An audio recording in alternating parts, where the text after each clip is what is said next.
Morning.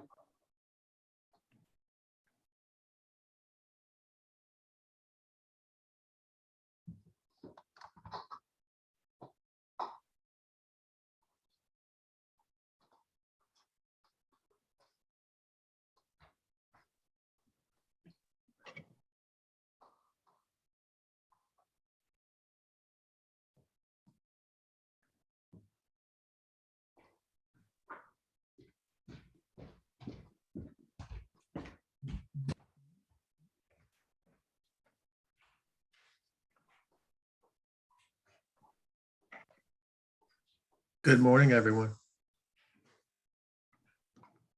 Hello. Morning. Morning. Morning.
Well, that looks pretty close. We almost have everybody.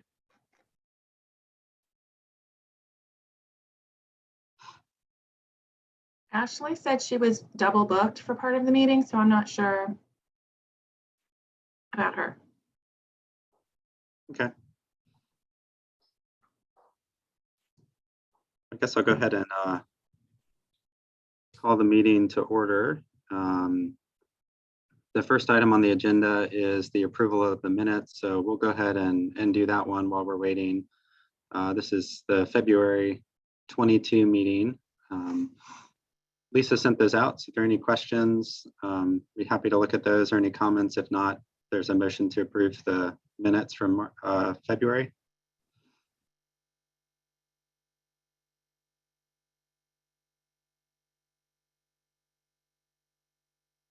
You all might be muted. No one wants to approve them. You didn't like them, or? Jason, I move that we approve the minutes from February 22nd meeting. Second. I'll second that. Thank you. Third that. Any discussion? All right, all in favor? Silence says it all. Yeah, it is 8:30. All right, all in favor, say aye. Aye. Aye. Okay, all right. Thank you all. Well, if you remember at the meeting in February, we did a general overview. Actually, it was more in depth of the defined contribution plan, the oversight of the plan. We brought in some of our vendors such as ICMA, who was the record keeper, and Cap Trust, who was our financial advisor, to kind of talk through the plan. And Lisa and Sarah did a presentation from the city side as well. So one of the things that came out of that meeting was that we had indicated that we would bring back a few options as far as the Retirement Commission's oversight, ranging in detail and responsibility. And so we didn't go into a lot of detail, but we do have a few options to show you and kind of talk through that might help determine sort of what level of involvement the Retirement Commission would like, and how satisfied you are with the current setup that we have versus whether you really wanted to get really in depth with oversight over the defined contribution plan. So I think we have 3 or 4 options to go over, and Lisa, I don't know if you wanted to go through those or if you wanted me to, but Sure, I'll do it. Okay. Hey, everybody. So there was an attachment that I sent out, so hopefully you all got to see it. But generally, what the oversight responsibilities are regular meetings with Cap Trust and Mission Square to review the fund lineup and provisions and costs and education, et cetera. And then on a not so regular basis, but occasionally, periodic review of the management of our vendor contracts related to the plan. So thank you for sharing that. So the first option that we are presenting is a staff committee, which is what we've been doing for the past few years. And no public notice is required for that. And then Cap Trust would provide an annual report to the commission. So I don't know if you remember Barry Schmidt from last time, but he's the representative from Cap Trust. So our second option is a staff committee plus one other commission member to meet and to attend the meetings with Cap Trust and Mission Square and provide reports to the commission. And with that option, again, Cap Trust would provide an annual report. So one thing about just to consider is that if there's a staff committee plus one commission member, then we can meet without public notice, meaning there's FOIA rules about retirement commission meetings. So that's why we post things on Civic Clerk and that sort of thing. So the third option would be a commission subcommittee of 3 or more members. And because there would be 3 or more members, there would require public notice of all the meetings. And then the fourth option is all oversight done by the Retirement Commission in these monthly meetings. And of course, public notice would be required for that as well. Does anybody have questions about the differences? Is there anything that you anticipate being discussed in these meetings with Cap Trust and ICMA that would benefit from them being closed meetings? I can't think of anything, but Jason, do you have a different opinion? No, I can't really think of anything. It's not quite as sensitive on, like the investment front, because there's just like a sort of standard fund lineup that might be reviewed. The only thing would be if we started talking about, more detailed information about benefits or, things like that, might be more sensitive. Mm-hmm. Have we ever had a discussion like that regarding the defined contribution plan? I don't recall one. I can't think of anything that would have, needed to be a closed meeting. And the only thing that comes to We my could mind always- would be if we were changing Cap Trust or somebody like that, but then again, they wouldn't be involved in that meeting anyway. Right. So that it doesn't sound like there's any benefit to the public note, to the lack of public notice in options 1 and option 2. Am I missing anything on that? What I guess the question I have in my mind is, this comes back to our, I forget the exact term, but our standard of care and responsibility, our fiduciary responsibility. And as I look at these 4 options, I'm trying to think, well, which one of these, meets that best? And the thought that comes to my mind, I'm certainly open to my mind being changed, is almost sort of along the lines of what we do with Greg, which is sort of, I guess, a combination of maybe sort of 3 and 4 in that, he meets with the investment subcommittee on a more regular basis, but at least once a year, he does come in and does a presentation of the entire retirement commission. So maybe it's option 3.5, something like that. And again, as somebody pointed out, it might be very short and very brief, but it seems to me that we could then make the argument that, hey, we're applying the same standard of care and fiduciary oversight as we do with the DB plan in terms of meeting with our, investment advisors. Again, that's just my 2 cents. Certainly happy to have somebody opine. No, Chris, I was different going the thought. same way you were on that which was, you know, going towards more oversight by the entire commission rather than less. I just wanted to understand if there was any benefit to the private meeting versus public, but I think we should strive to have this be as similar in its oversight as what we do with Greg. Yeah, I agree with that. I think that erring, as it were, on the side of a more public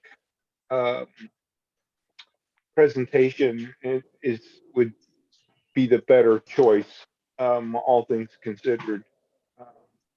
If there are some specific things that come up that specifically require our invoking the closed meeting rules, we can always do that on an as needed basis. But I think in general, the more we sort of stay in the public space and give people public notice, the better. I mean, I think it's having a subcommittee of 3 or more members. Yeah, as you say, even that would require a public notice, but all of those things are manageable, I think, in terms of the logistics. I'd have no objection to anything that's been said today. I would, though, I would suggest that it be administrated by the staff, the same as the defined benefit plan is, just in case that's not clear. It's not clear to me that options 3 and 4 are administered by the staff. I would assume this is just part of a regular monthly meeting. It's not like additional meetings are required. It would just be another meeting. And I don't think that there would even necessarily be business every month to discuss regarding the DC plan. I think to Scott's point, I would like to make it clear, that Human Resources would be the administrator of the plan, and that they have the freedom and the tools that they need to meet with our vendors and keep things moving and make decisions about administrative things. That maybe it's those quarterly updates with CapTrust and ICMA that are now now they're coming to the commission instead of that small group. I don't know that necessarily there would be business every month that would need to come to the full commission, but.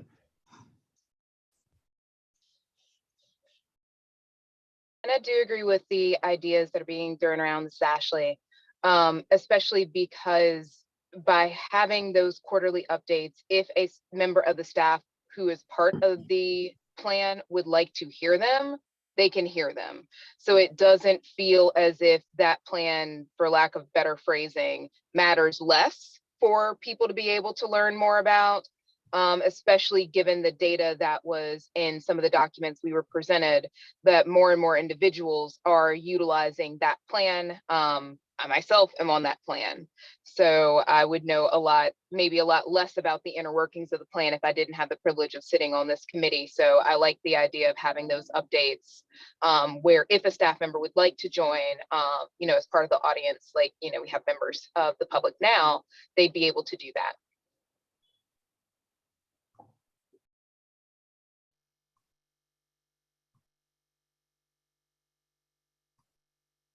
Isn't anything a change from what has been?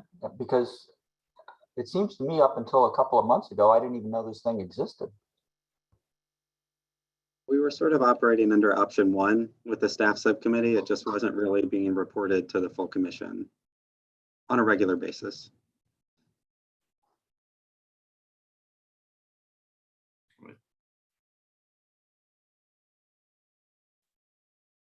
So Jason, let me ask or maybe make a proposal in the form of a question. Can we adopt option 3 with the current structure, option 4, excuse me, with the current structure we have for DAHAB, which is the technical oversight is done by the full retirement commission, but that there is a group that occasionally meets on their own to make investment related decisions?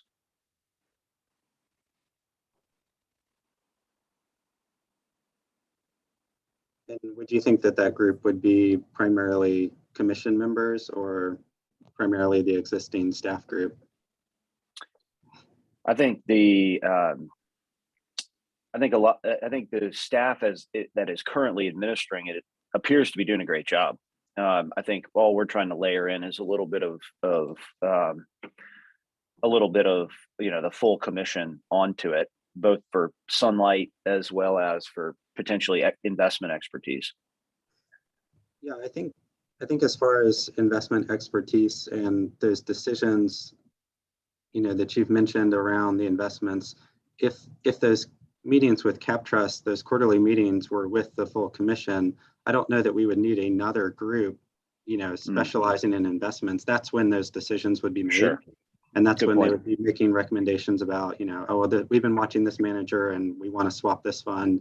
They can do all that administratively. It's a lot easier. We don't have to do, a full search like we're going to talk about later on the defined benefit side.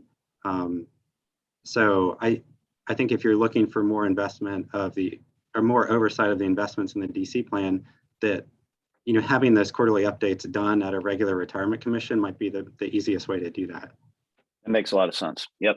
Okay. Number 4 looks great. And what were the thoughts as far as those more administrative things that like Lisa and Sarah are already doing? I would like them to be able to continue to do those and not have to, come back to the commission every month to get, approval for routine sort of things. Is that, are you thinking that that's still okay, and that we would be focusing the primary oversight would be those quarterly meetings with DAHAB and ICMA? I think that's I would great. support that. Mhm. Okay.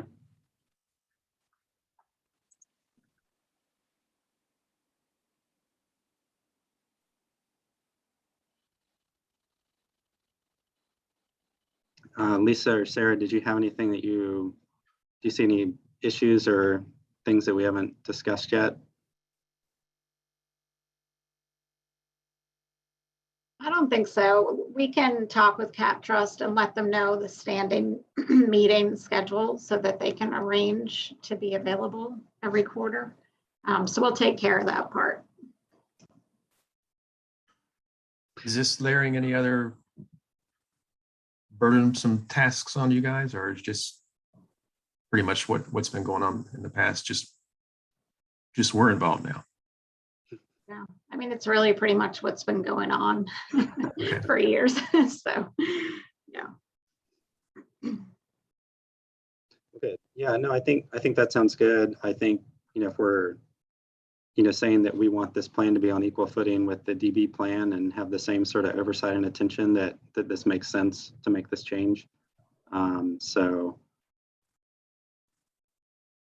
I don't know if we need a formal vote or how official we want to make it, but.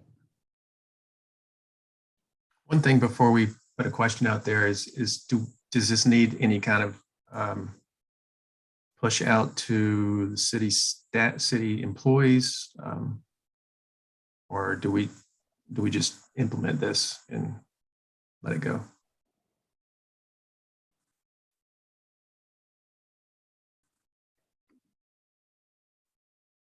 Ashley, sure you have any thoughts on that? I'm just thinking, sorry, in my head, trying to sort. I'm just thinking about messaging and how to move forward with that. Because hold on just one second. I am so sorry.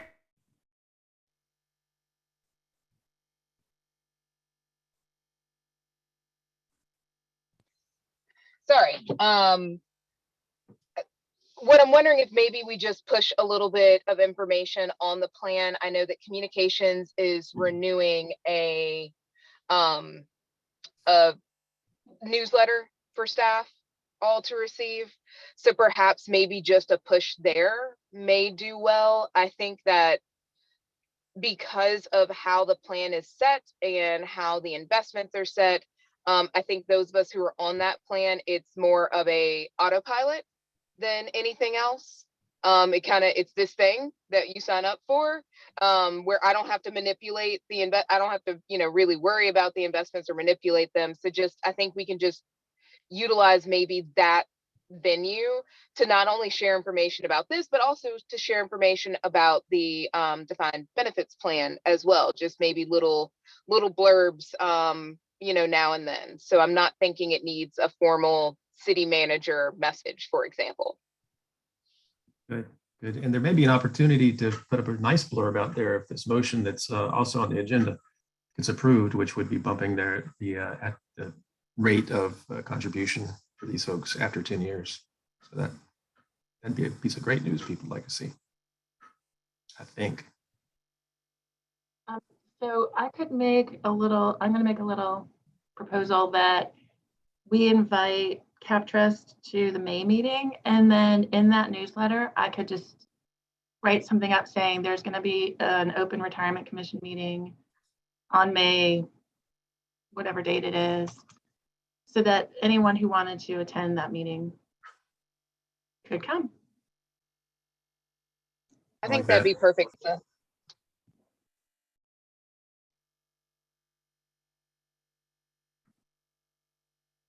All that sounds good. I don't know that it necessarily requires a vote since it's kind of already in the city code, but Okay, I agree. all right. Anything else on that bit? Okay, great. The next item on the agenda is a discussion of the contribution rate. And if you remember, I think in January, this idea first came up when Allison Davies was here from the city attorney's office, and we discussed what the contribution rate was. It's currently set at 8% for members of the defined contribution plan. And one of the things that we had mentioned at that time was what the process would be if we wanted to change that rate. And that sort of kickstarted this whole conversation about oversight of the DC plan, because according to the city code, any change in that contribution rate needs to first be approved by the Retirement Commission. So we took a few steps back and worked through oversight of what that would look like. And this does not necessarily require a vote today. This would be more of a discussion on that. And there's a memo that's been prepared that was sent out along with some data about plan enrollments and resignation rates and that sort of thing, comparing the DB plan and the DC plan. So all of that was in your materials. I'm happy to bring any of that up. But I think the general idea was that if the city decided to change the defined contribution rate as an incentive for longer tenured employees to try to retain those employees and give them an incentive for sticking with the city. And I think on a relative basis, when you compare the DC plan and the DB plan, the longer you're with the city, I think that at least anecdotally, and I think the data bear this out, that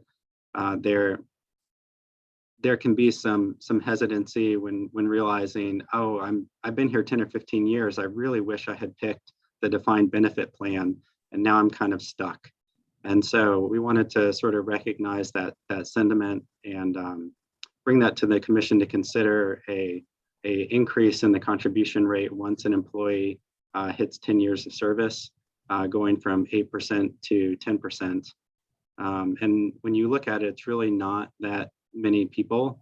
Now, obviously, that plan has not been around as long as the defined benefit plan, but currently about 33% of employees are in the defined contribution plan. Although among new enrollments, it's closer to 50-50, but they don't necessarily stick around as long. And so that was one of the things that we were hoping to address. So with that, I will open it up for questions and comments. I'm happy to go through any of the other details, but the basic goal of this agenda item is just to discuss the merits of that proposed change. And in theory, we would vote on this at the next meeting unless there was a general consensus that people wanted to vote on it today, but primarily a discussion. So happy to hear what other people think. I support it. Jason, this is a bit of an awkward question, but how many people are voting on this commission that would be impacted by this decision? 0. Okay, thank you. I just I've have got quite a few years before I would benefit from it at all. Although it feels like I've been here for 10 years, I haven't even made it one yet. I want you to stay till 10 years. 9 years from now, this will impact you. Yeah, and this is for the employee, the general employees who select the defined contribution plan. We mentioned there was a separate lead team plan last time that would be unaffected by this change. I apologize, Jason. Could you summarize, like in just a couple of sentences, what you're wanting to do? You're wanting to move from a 8% to 10% at a particular time, coming from the city's contribution. Right, so this is just the city's contribution. So if an employee elects the defined contribution plan, when they're hired, the city starts making a contribution of 8% of their pay into the defined contribution plan. It vests over a 3-year time period, 1/3 each year. So if somebody leaves, before they hit 1 year, they don't keep any of those contributions. Once they hit 3 years, they're 100% vested. And so what we're proposing is that once an employee hits 10 years of service, that there would be a tiered rate. So then the city would start contributing 10% of pay instead of 8%. And do you have a sense of I support the idea conceptually. I think it makes a lot of sense. Do you have a sense of the incremental costs that would be on the retirement fund or the city's commitment to retirees? Yeah, if we did it right now, we estimated there are about 80 employees who have at least 10 years of service in the defined contribution plan. They're split between, general fund and non-general funds. The total cost, if we did it in the upcoming fiscal year, would be about $90,000. And the proposal is that we would use funds that have been forfeited by employees who left prior to vesting. So at least for the first year, there wouldn't be any additional costs borne by the city. These would be covered by funds that are sitting in that forfeiture account for at least the first year. Yeah, that makes Jason, sense to me. Sorry. Something that you think would need to go to council for ultimate approval, or is it Yeah, it could. stay within the remit of this team? Yeah, the code says that it's recommended by the commission with the approval of the city manager. And so, if it were approved before the budget was passed, it could potentially be added to that last budget resolution. But I don't know that it necessarily has to be approved by council, since the code says that it's set by the city manager. Great, thank you.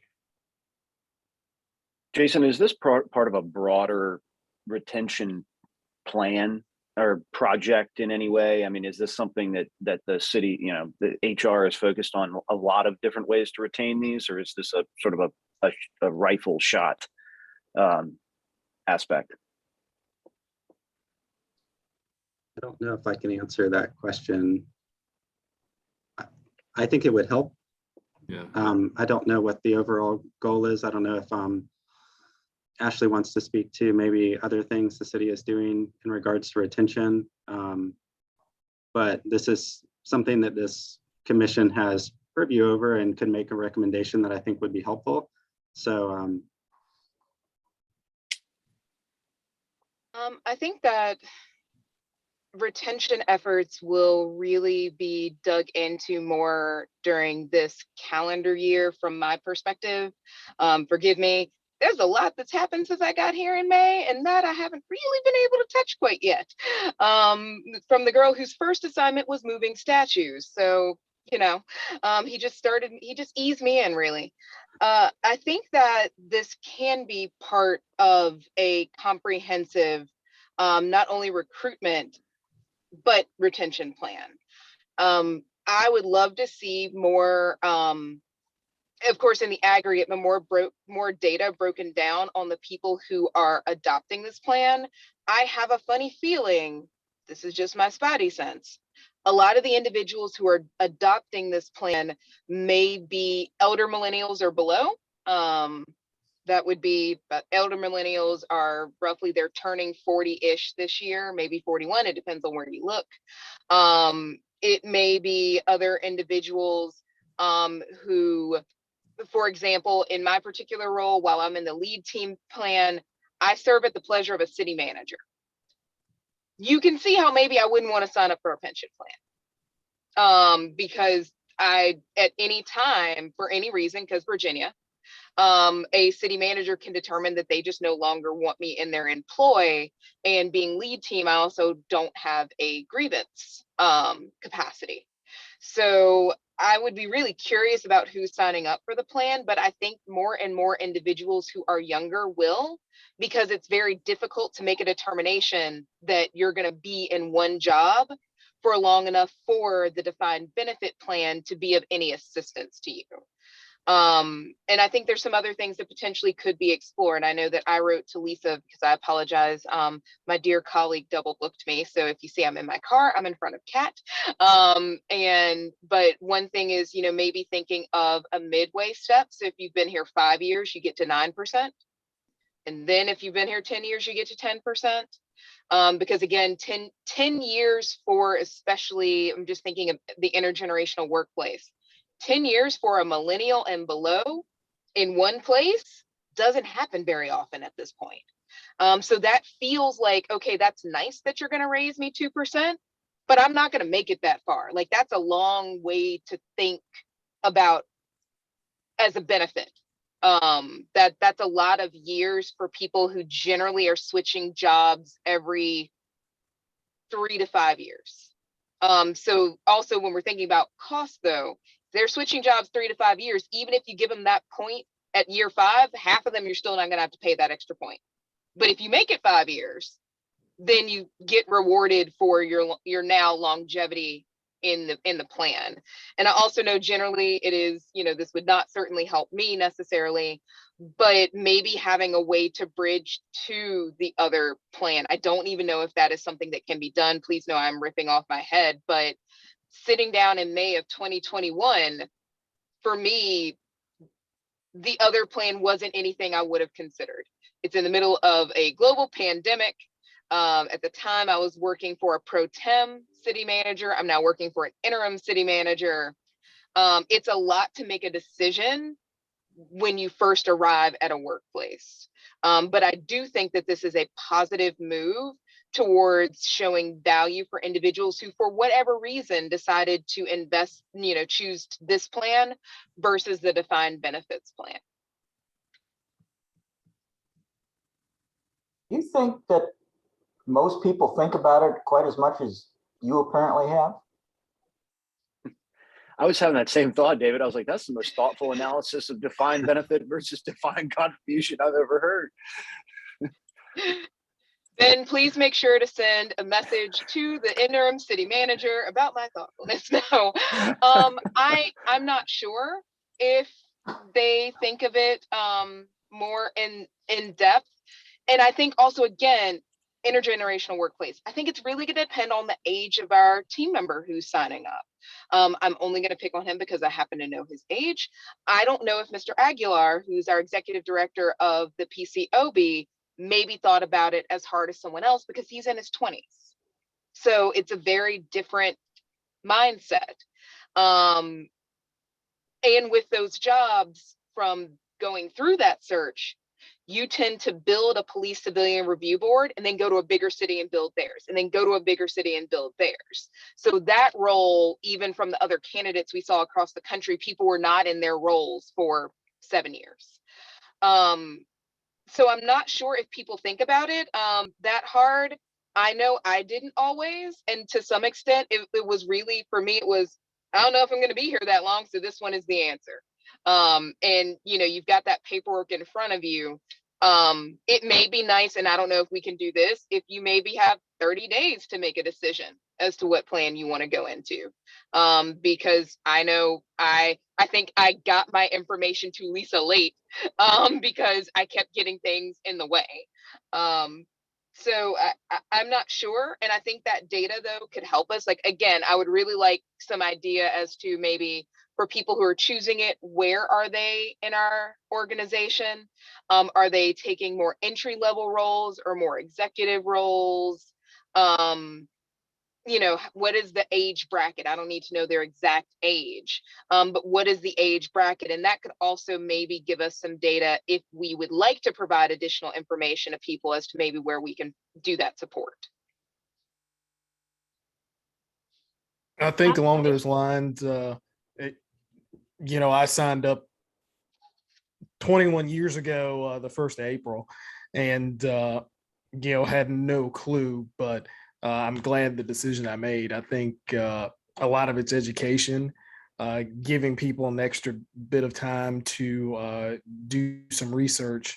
I don't have any issue with rewarding folks with their longevity, but at the same time,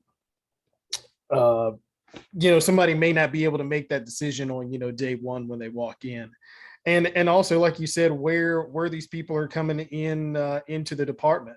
If they're coming into more of an administrative role or lack of a better term, a blue collar role, they may go. We've had a few people in our department that have left to go to work for, other municipalities, other organizations where they, may stay 3, 4, 5 years here and then may want to take their funds that they've accrued elsewhere, or whatever the case might be. But I think time and education, I think would benefit anybody that are making, these sort of decisions. And like I said, in the fire department specifically, we've, in 21 years, we've had, I can probably count 10 people that have left before retirement age. So, what they thought they may or may not were going to get in the end, they're not. So we're seeing the change where people were staying in certain positions and, now they're not making careers out of where they are. So, but to reward them for staying 10 years, or 5 years or whatever the case is, if you want to make it a 2-step process. I think that it's great. So. Like what we're hearing here, and my experience is a lot like Franklin's. As a matter of fact, I think we're on about the same year. We must have started 2003. You? April 1st, 2001. 2001. You're a little ahead of me. Yeah, but I Ashley's idea on the 5-year one bump made a lot of sense to me with the demographic we're talking about and that age group. It seems like it may give us a little bit of a feather in the cap to keep, at least have an opportunity to argue to keep some people a little bit longer, especially in that very young demographic, early professional. I'm looking at some charts that came along with this defined contribution plan. It's their distributions and resignation rates, and I'm having a hard time correlating them. But is there anything that indicates ages? A distribution of the employees by how old they are? Getting to what Ashley was saying. We can certainly run that report to let you know the age demographics. We don't have it here, but something that we can make work. I just wonder if it's already done. No, we didn't run it with age, other than if somebody was eligible for retirement, they were screened out of this analysis. We were just looking at people who resigned prior to retirement age. So they're still working. They could have worked here, but they left the city. Jason, the crux of my question is a little bit what was just mentioned here, which is, it sounds like this is an additional cost that the city would have to bear over time, not in the first year, but over time. And we don't know two things. We don't know if this is why people are leaving, and we don't know if it would make them stay. So to me, it's one of those things that if this is a part of if the city says, hey, look, we've got a retention problem, we need a big plan to retain people, and this is going to be one piece of it. That's a a different question than if there is no plan. All these people are leaving, and we put this in place. We're just burdening the city with $90,000 a year, which I acknowledge isn't a huge dollar amount, but it is a cost, and it's a cost that we don't know if it is going to work, and we don't even know if it's why people are leaving. You know, so to me, it feels a little flimsy.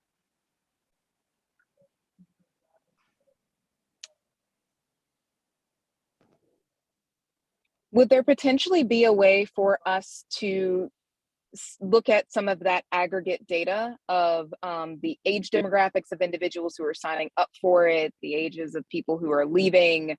And because we don't always, unfortunately, we don't always do exit interviews. So we may not have a data where Bob said, I am leaving because of retirement. But I think that, I wonder if that data would help the committee to think about this opportunity, because I do see it as an opportunity, especially because there wouldn't be an FY23 fiscal impact.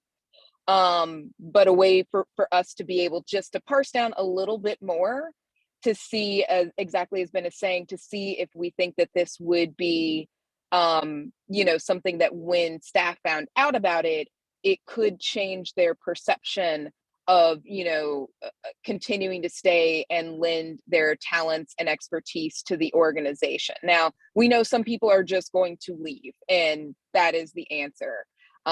Individuals may, you know, adopt or have a child and decide they want a different work-life balance. They may be moving with a spouse. I know my husband moved with me for this job. So I think that there are just some factors we can't necessarily look, you know, utilize just because people have various reasons that they leave. Some people leaving the retirement may be great, but I'm going to make $20,000 more if I go over here. So maybe looking at that demographic, since the data that you all did provide shows that more and more individuals are potentially choosing this, might be helpful. And even though it's a separate plan, just because of some of the age stratification, we may just want to pull the data from lead team as well, just seeing an age who's picking what. The plan is different, but still people, at least I am, are on lead team picking the defined contribution plan versus the defined benefit plan. And that, again, I'm really thinking there's going to be some correlation with age. That's me.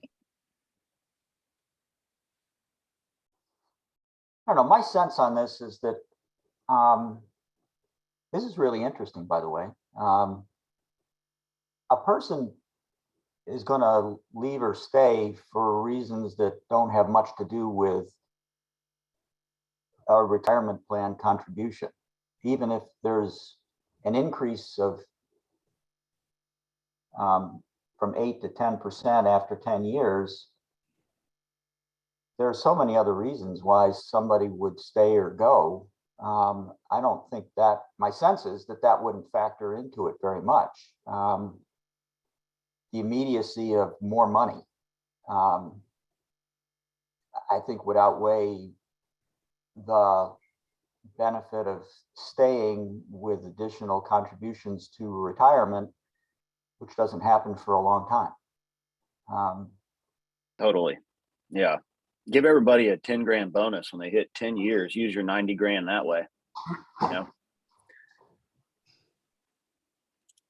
Just say, looking at it the other way, I think it would help on the front end with recruitment as well. I mean, it definitely helps the benefit package, and they say that they see that the city is going to invest more and more in them the longer they stay. So I think it would be helpful on the front end as well. We can't control while they're leaving, but I think it would help us recruit more people. I think on the front end, oh, go ahead, Lisa. Well, I would just like to say, one of my huge goals in this position is to help all of the employees, regardless of what plan they are in, to be ready for retirement. So recruitment and retention is super important, but also we have these plans so that they're ready for retirement. And this will help in that manner too. Yeah, Along with a lot of other things that I'm also going to be implementing. Yeah, I think there, like Ashley was saying, there are going to be people that leave at 5 years or 10 years for other opportunities or relocation or whatever it is. This is not going to retain those people. We're not trying to retain those people by making this change or proposing this change.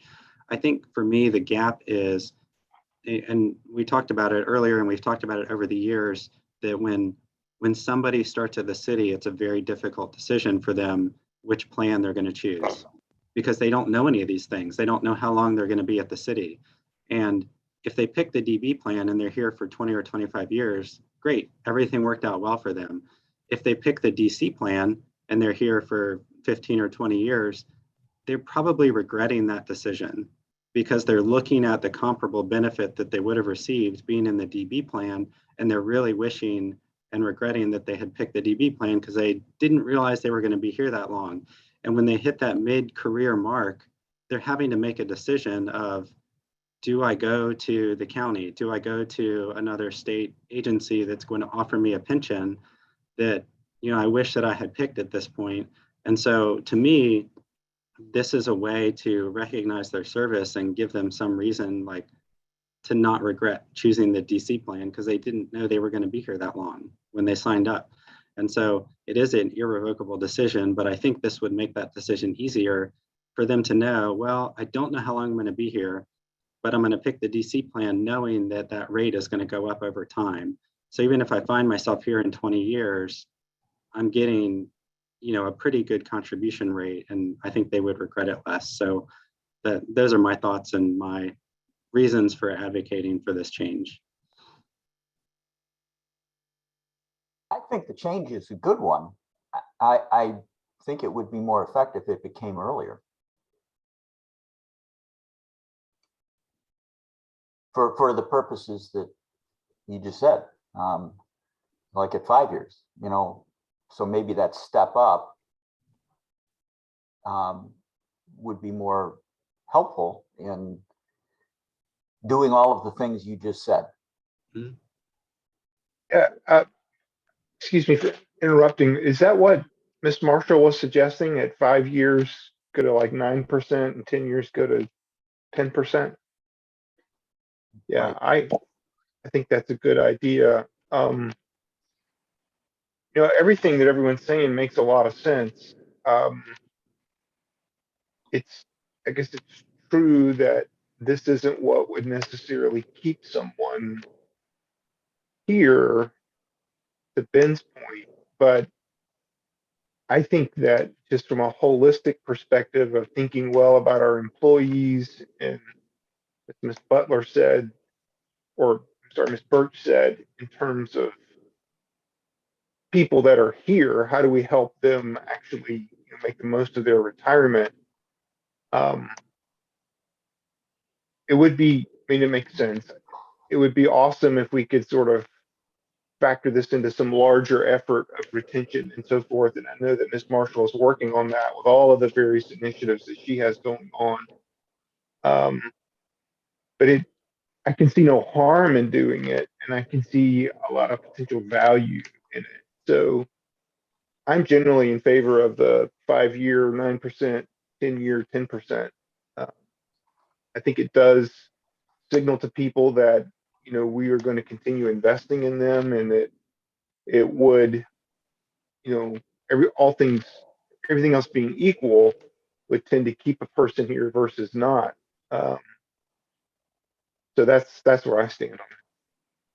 And I have one more comment, and that's that there's a cost to it for sure, but nowhere near the cost that would have been incurred had that person gone into the defined benefit plan.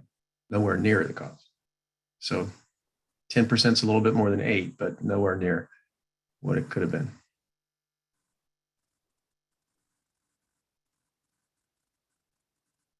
Aren't there some things that are triggered at 10 years if somebody's in the defined benefit plan? I'm thinking COLA eligibility, medical benefits.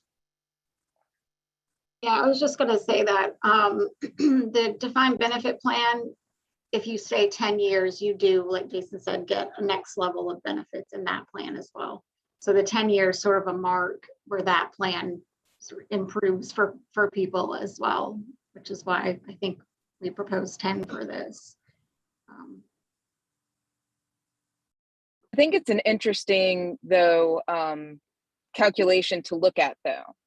So if Susie makes it 10 years in the defined benefits plan, the city is now paying how much versus the 2% bump?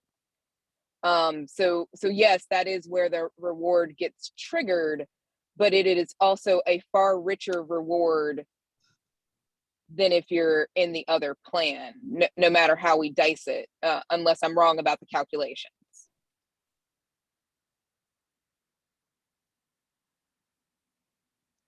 Yeah, no, I would say that that's probably true. A cost of living increase, being eligible for a cost of living increase for life is quite expensive. Getting those healthcare, they're not credits, but basically credits towards your premium is quite expensive, more than 2% of pay.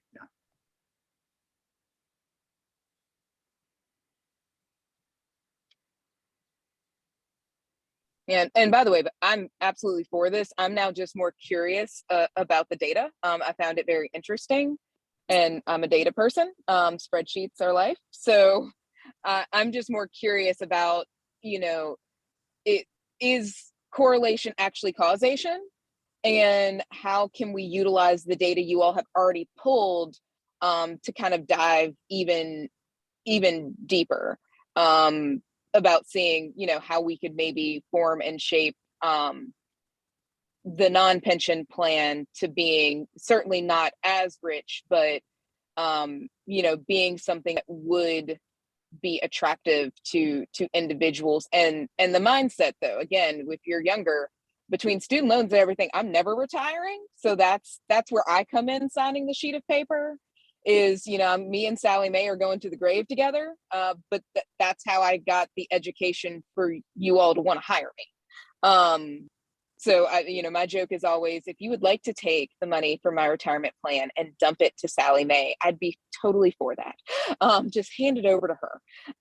But I, as I said, I am definitely for this. I appreciate you all thinking about sort of some of the potential discrepancies that a decision when someone started, week one made. And I'm really thankful that this group is willing to think through that. Yeah, to echo that, Jason, I'm hearing you say that you're looking more for, you're looking more for a way to give people a way to reevaluate their decision later in their career than like this being the solution. This feels like kind of throwing a rock into a pond. Great, pond's not as deep, but this isn't really solving the broader question that you're discussing.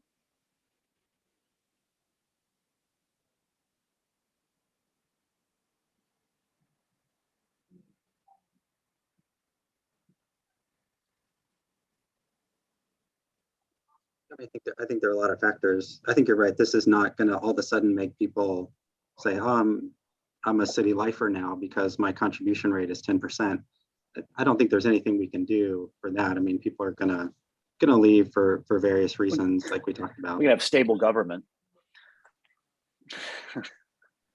Sorry. You can't respond to that. Working on that. Right. Well, I mean, it's like the number. I mean, you guys are getting my sense of this. It's like the number of things that impact people leaving is so vast, and this is just adding a cost without knowing if it's going to solve the problem or not. Like, let's have the city council do their work and go figure out how to actually make this a place people want to work. Brian, I'm looking at you, and then let's think about a holistic package of the way we change benefits and things like that, rather than have this group at 9 o'clock on a Wednesday morning try this randomly at the cost of $90,000 to the budget forever. And we'll have this arrow in our quiver when the quiver gets packed with more information. Yeah. Jason, I don't want to put words in your mouth, but I get the impression that what you just said a few minutes ago was that if somebody chose the defined contribution plan, they made a mistake. No, I was saying that they might regret that decision if they've been here 20 or 25 years compared to the benefit they would have received if they had chosen the defined benefit plan. Which sounds like a mistake. I think It some it is a employers might mistake if view it that way. work. It is a mistake if you work here for 20 or 25 years, right? It's not a mistake if you work here for 2 years, you know? But it depends upon the role that you're in.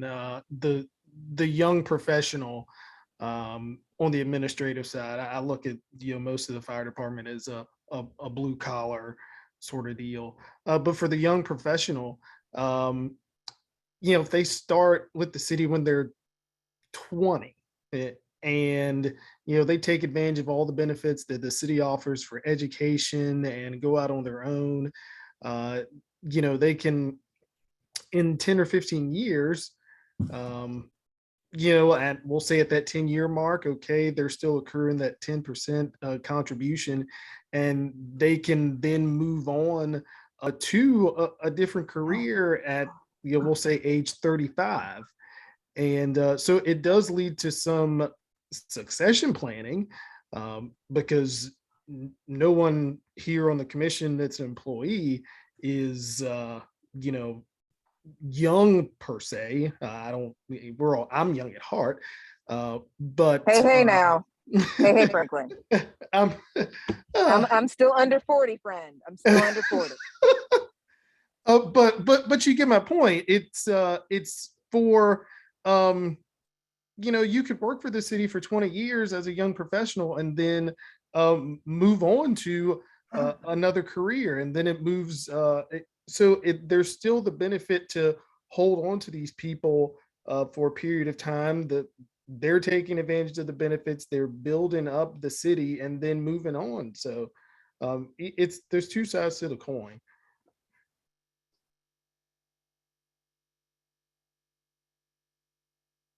Yeah, general, I think I support the 5-year, 10-year concept, but I don't look at it as retention. You know, I was with the city 30 years. At multiple points, I had talked to other localities and had options. At none of those points would 2% have made a difference. The reason I stayed were very different and had nothing to do with a 2% contribution rate. I think it would be more valuable in terms of recruitment and some equity in the two plans. I really don't think somebody at 10 or 15 years, a difference of a 2% contribution rate is going to be what keeps them. But I think it has value in other ways. And I would support it for that.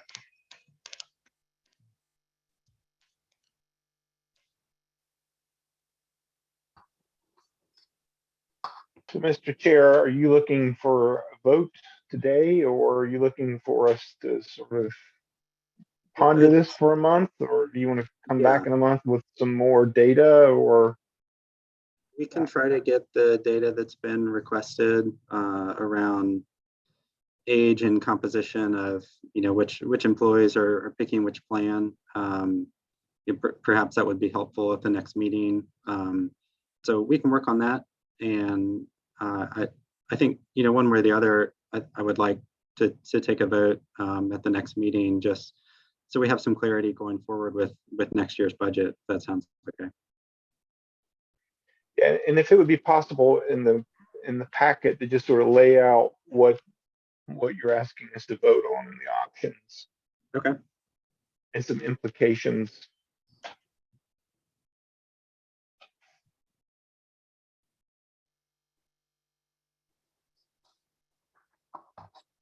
Is there anything else that people would like to see for the next meeting to help make a decision?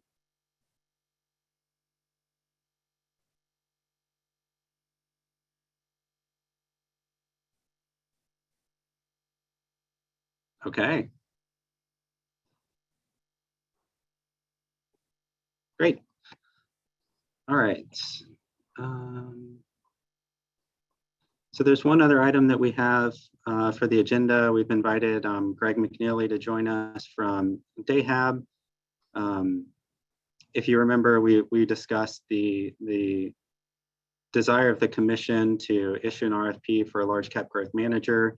I thought it might be helpful. There were some questions that came up at the last meeting and since the last meeting for Greg to perhaps talk about our overall asset allocation strategy, why we overweight large cap growth, why he would recommend an active manager or a passive manager. And I think there were some questions that people would like to ask, but at this point, I'll turn it over to Greg just to kind of give it a general overview of the allocation and why it's set up the way that it is and what their philosophy is behind that. And we'll go from there with questions.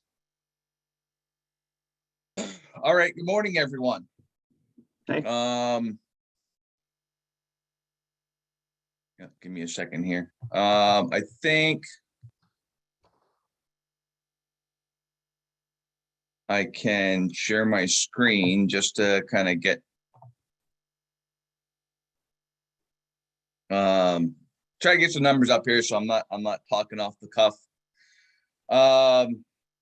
Now, if you guys recall, I think I saw you last in September when we presented your fiscal year performance. We have a couple quarters under our belt. So, as of December, so this is your 6-month report, but it's just here to kind of show you some numbers and where we sit. It also shows us some of our targets that Jason was just talking about. Excuse me, Mr. McNeil, are you able to increase the zoom on that? I'm having a hard time seeing Sure. it. That better? If you could go even a little larger, I'd appreciate it. Yeah, give me a sec. That's awesome. Thank you. Okay, great. Thank you. How's that? Excellent. All right. So, see if I can get this more centered on this page. So here's our current allocation and our manager lineup. And of course, the one that we're talking about really is Allspring in the large cap growth side. This is our long-term target allocation. Again, this has kind of been there. It's designed to get you your long-term actuarial growth assumption or your actuarial growth assumption over a long-term time period. So you can kind of see here, we're a little bit overweight small cap and mid cap when you look at us versus the benchmark on the equity side of things. We've got a pretty decent allocation to international, both developed and emerging markets. We've got some real estate and agriculture in here. That's been very beneficial over the last couple of months. Real estate and agriculture, you can probably guess the reasons why, and then we have a 20% allocation to fixed income. So that's our overall allocation. Of course, when we're talking about the one that we've had an issue with is really performance related. It's with your large cap growth manager. They've been in here over 5 years now and underperformed by a pretty significant amount over that time period. So part of our job is to have you tell you guys when your managers are doing their job or conversely not doing their job. So I think that's where this conversation started, was with the replacement of Allspring, which is the former Wells Fargo. They just changed their name from Wells Fargo to Allspring. That's same product, same team, just a different name. So that's kind of a overview. Yes, we overweight large cap growth over time. Large cap growth has outperformed large cap value. That's served us very well over the last 10 years. I think when I saw you guys in September, I didn't have VRS numbers, but VRS is kind of a decent benchmark for you guys. Over the last 10 years, you've beaten the Virginia retirement system on a net basis by 80 basis points annualized. So It's served us very well. We've had some decent performance. Cornerstone's done very well on the large cap side. We've had some issues with mid cap in the past, but we hired Davenport a few years ago and they've done very well on the mid cap side. Atlantic Capital are the bulk of our small cap assets. It's a high quality small cap manager, not necessarily value, and they tend to hold their value in down markets, and they've done exactly that over the last few months. We have a lot of passive in here, a lot of passive pieces. So a big piece of our large cap. So out of our large cap, 12.5% out of what's that, 25% of our total, 12.5%. So half of it is indexed. We also index some on the mid cap side. We index our small cap growth. We index a good piece of our international with these SSGA pieces. That is this IFA is an index fund. This is an active product down here. So we use both active and passive with SSGA. Emerging markets is divided between active with Axiom and passive with SSGA. So we use active and passive. We diversify by growth and value. It served us very well over the last number of years. Greg, Jason, can you guys just give us an update on where we are in the RFP and search process for replacing Allspring? I've just been waiting for the go ahead on it. We need to clear it through your purchasing department. Jason, is that correct? Yeah, we've received the RFP. I've sent it out to some of the people on the investment subcommittee to get feedback. We are waiting to send it to procurement. We have, well, within our department, we have several contracts that are ahead of this one. So we don't want to overwhelm them at the moment. But the idea was that we would have this conversation, get some clarity on exactly what we're looking for, and then issue the RFP. Do we have a mechanism? This is Jason, this is a process question. I mean, we've collectively decided that Allspring isn't meeting our goals and that they're actively not performing in the way that we hoped that they would. They're actively not investing exclusively in large cap growth, and they're almost 11% of this portfolio. So we've made that decision. Do we have a way, without choosing a new manager, to either go to passive for this 11%, or even go to cash for this 11%? Like I have significant heartburn about our fiduciary duty here, which is we've made a decision that they're not the right manager, but they're just sitting there because somebody's busy in City Hall. Well, the assets aren't just sitting there. They're still managing the assets. No. I'm saying just sitting there in terms of, like, we're waiting on a procurement officer to make a decision. Yes. Or yeah. to do something when we've made a decision that Allspring's not the right manager for a variety of different reasons. So yeah, Greg, I know what you're saying. They're still invested, but they're still invested in a way we don't like. So, Jason, do we have an alternative to letting Allspring continue to invest our retirees' money in a way we are unhappy with? Can I answer that for you, Jason? The answer is yes. We've got this index fund. We've got our passive S&P 500. So we can certainly, if you want to get rid of Allspring altogether, and temporarily put the assets in the index fund, we certainly do have that.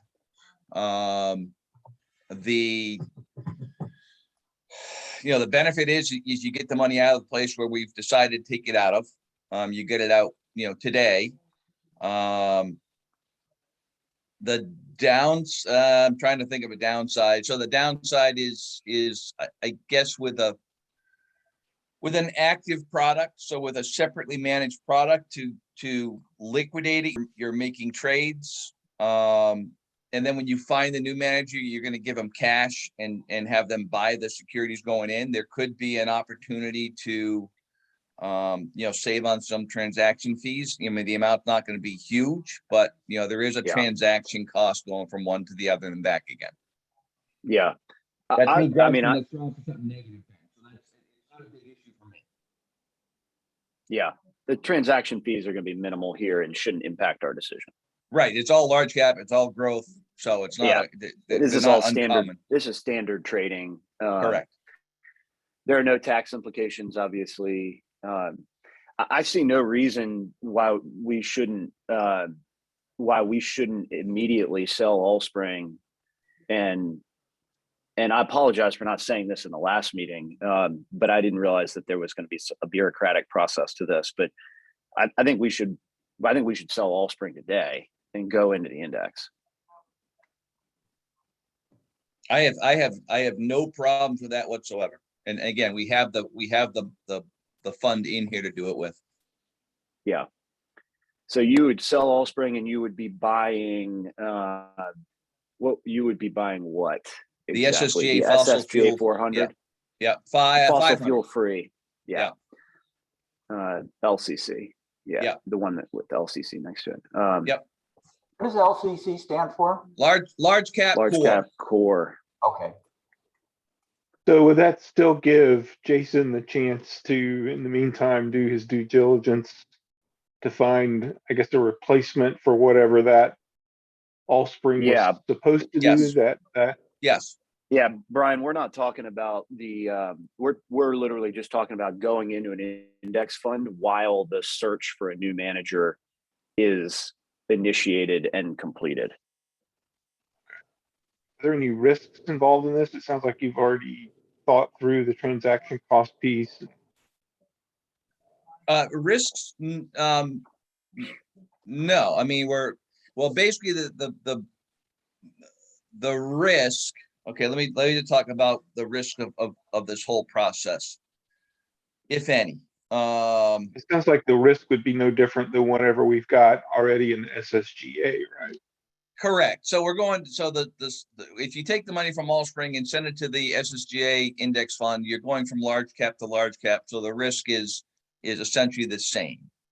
Any risk that would present itself if you would be out of the asset class. So we're talking domestic large cap equity. And again, I'm just going to give you a for instance. So you take the money out of large cap, and one of Ben's questions was, can we put it in cash? So if you were to take it and take all those assets and have them liquidated and have 10% of your portfolio in cash, and the equity market takes off, you run the risk of missing that return. So that's, kind of that. Now you can flip that around and say, if the market goes down when we're in cash, it's a benefit. But that's just the inherent risk of not being invested in our long-term target. So there is no real market risk that we're taking because we're going large cap to large cap.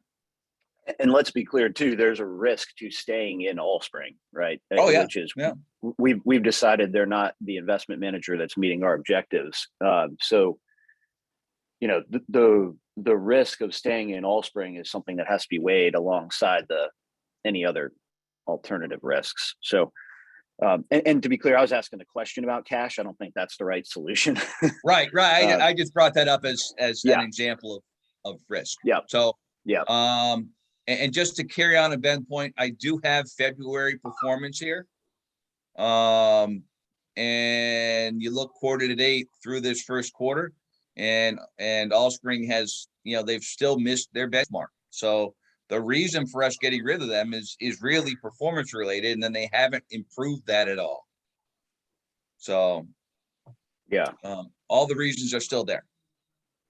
And to get clarification on something you probably already said, but I missed, Allspring's actively managed, right? Allspring is actively managed, correct.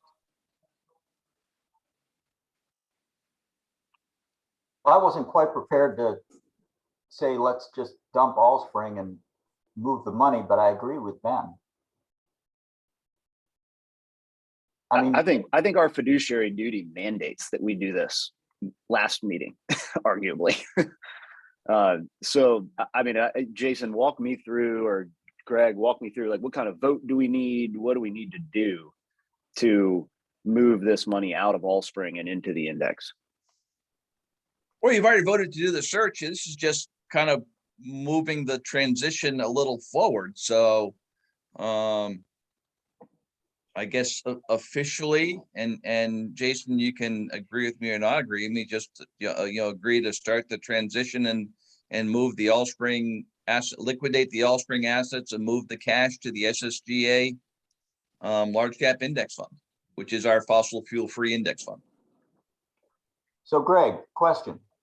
On the other end, once you've done what you're going to do and presumably have come up with an alternative, do you then just take the target 10%? Because things will have changed by that point in time, and just put it back into that? Yep. Yeah, so your next report, the next report you see for March will most likely have, these targets are going to change, but this is going to be 25.1% versus, the target, and this will be at 0 versus 10. You'll see that divergence for a report, and then when we get the search done and the manager chosen, we can just move it back. But we would move it back to it directly at its target, not what we pull out of Allspring. Right. Correct. Yeah, it's like an effective rebalance in a way. Yeah. Yeah. And again, the fees for this shouldn't be exorbitant, right? No, the fees will actually go down when we put the money from Allspring into the passive fund. They'll go down for as long as it's in there, and then whatever we get, we'll throw out bids. We'll get fee bids for large cap growth managers and give me a sec here. I think I can tell you what we're paying Allspring. Allspring is 70 basis points. They've actually discounted that 20% as ever since 2017. That was because of performance, by the way. So I can't 56. imagine paying any more than 70 basis points for a new large cap growth manager. But the index in the meantime will be 4 basis points. 5 basis points. Right. So one question, Greg, you think that the S&P 500 index that we currently have is close enough to where we want to end up? There's not like a more specific large cap growth index that we should be putting this in? S&P is close enough. Again, it's large cap to large cap. And you could make an argument that the S&P 500 without the energy stocks in it is more growth than anything else. You could make that argument. Yeah, I think if the commission voted to move those assets, it would be done in 3 or 4 days. I think we just we can number one, probably the easiest way to do it is to have SSGA, the manager, actually take control of the Allspring portfolio and trade it so they can just take the assets in. So there might be stocks within that Allspring portfolio that belong in the benchmark, and they may want to keep those. And that way you aren't selling it out of Allspring and buying it in the fund. So they could, they call it transition management. So we can use your transition management to pull that Allspring portfolio into their index fund. Use them for that service. I missed you there, Dave. What'd you say? There's got to be some overlap. Yeah, there is. So we've done it in the past. It's pretty seamless.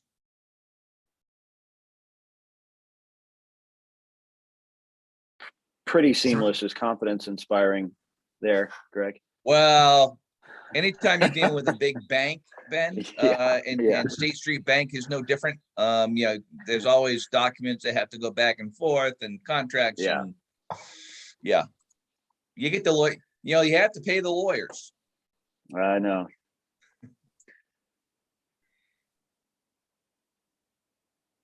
Jason, what say you?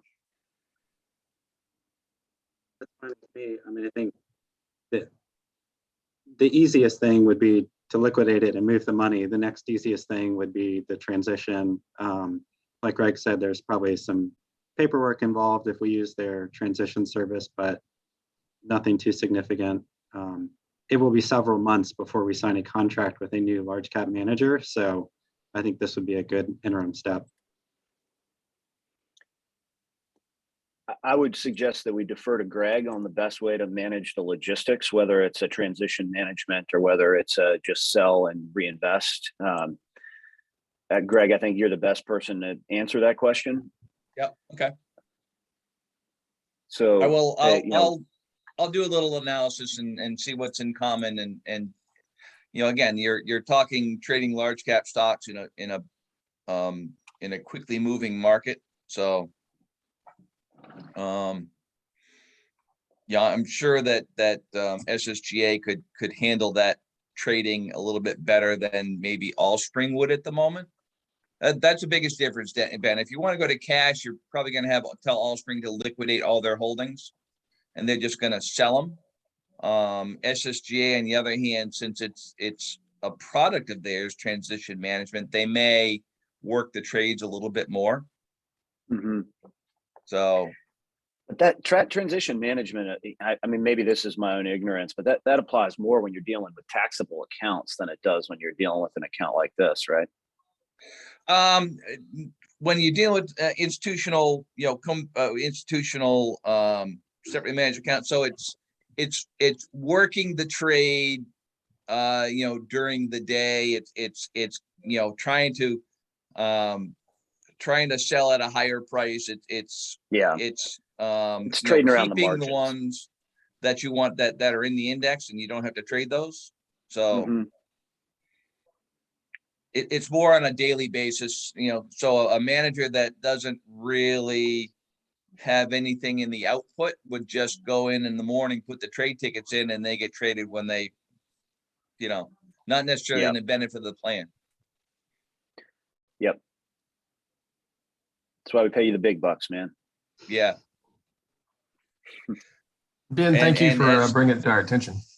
And as Jason says, the wheels of government move slowly. So we'll get this search done as quick as we can, you know, through your procurement process and find a new manager. Jason, are you looking for a vote or something here? I do have another meeting at 10. Yeah, no, we do have to wrap up by 10. Yeah, I think if there's a motion to temporarily transition the assets from Allspring to SSGA, I think that's what we would be looking for.